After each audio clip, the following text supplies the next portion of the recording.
Sementara itu sebanyak 440 unit mobil listrik dikirim ke Bali lewat Pelabuhan Benoa untuk mendukung pagelaran World Water Forum WWF 2024.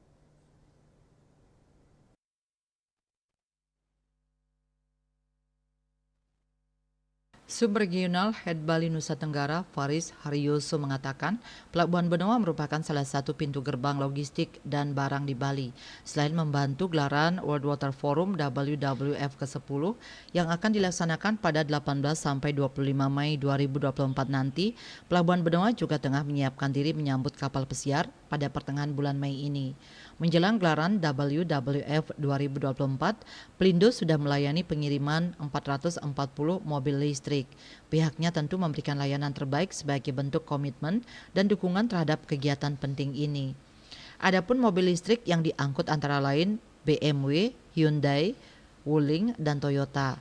Setelah semuanya diturunkan, mobil-mobil ini dicek terlebih dahulu, kemudian dibawa menuju lokasi parkir Pelabuhan Benoa. Mobil listrik ini nantinya akan digunakan oleh delegasi dari negara-negara besar yang hadir dalam WWF ke-10. Citamaya Bali Post melaporkan.